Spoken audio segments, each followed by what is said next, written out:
on the Epstein files, listen, I know this is a hot potato for folks. I totally understand. My comments were clear. I'm not paid for my opinions anymore. I work for the taxpayer now. I'm paid on evidence. That's it. The evidence we have in our files clearly indicates that it was, in fact, a suicide.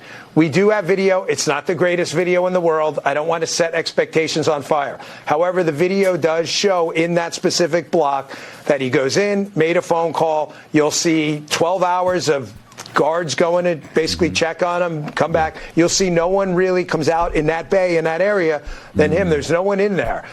When you combine that with the other evidence we will be releasing in the coming weeks, we're still finalizing some of the products.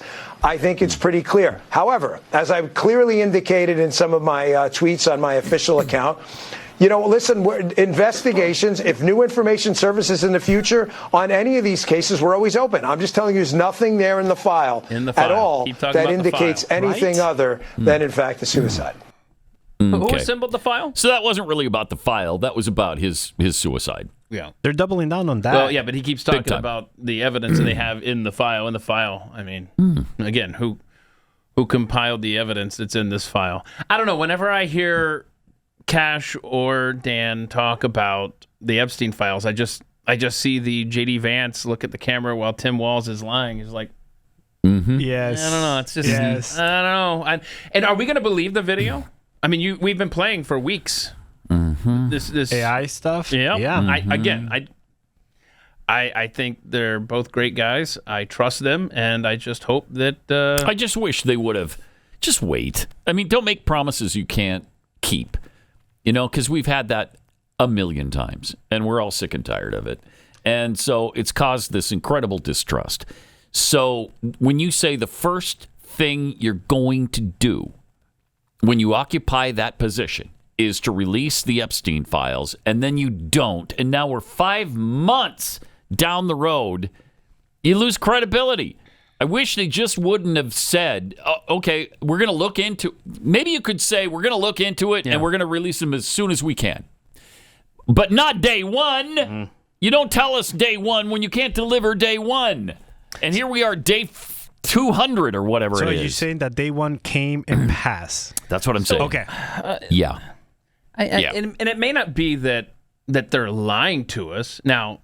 no, it might not be. They just made a promise they couldn't keep. Well, what I'm saying is some think that they're being threatened or coerced. And might be. Could be that. Could be. But it could be that they have bad information. And it could just be that, you know what, maybe he did kill himself. But that just seems the least likely outcome of does. The problem I have with that is that Kash Patel told someone in this network in his office that he's seen it and read it. Right. So what changed? Right. You know what, Chris? I keep forgetting that. So that's he did say that. That's what's in my head every single time. Every single time. He said he saw it? He said he saw the pages from 9/11. He read the report. Holy crap. And he said, if America knew... We got to get that clip back on this show. Yeah, I'll try to find it for tomorrow. Oh my gosh. That's the problem I have with this whole Kash Patel. Me too. He said he read it. He saw it. It comes from what he told Glenn. Yes. Oh, Glenn. Oh, that's who it was. I thought he was just... we've said it before. We might as well not be coy about it. He said it to Glenn. And so we repeated it to you. And now we look stupid, too, because he didn't follow through on it. No, again, because the guy who said he read it and saw the papers. Yeah.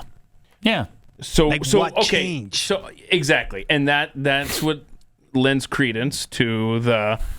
All right, so who's holding what over them? Yeah, exactly. If he actually saw the files... And now somebody's telling him, no. There's no there. And that happens in these positions, by the way. When you get into a position of huge responsibility like FBI director and deputy FBI director, there's more responsibility on you. And that's what Bongino's trying to tell us. Hey, look, I'm not a talk show host anymore. True. I'm the deputy director of the FBI. So now I can't just spout out on, just vomit things out of my mouth.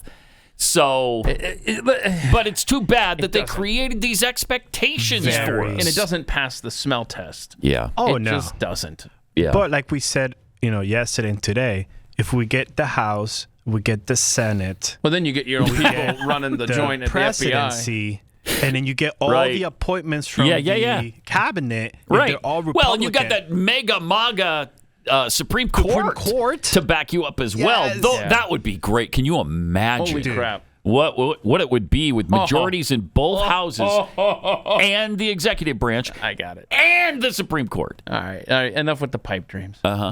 Yeah, that's true. And all the secretaries are Republicans. Like, this is utopia. Yeah, right. Just think of what we could get accomplished. Oh my gosh, we could make. Sky's not even the limit. There's no limit. What else we got from? We got Bongino on what keeps him up at night. Oh. Let's hear that.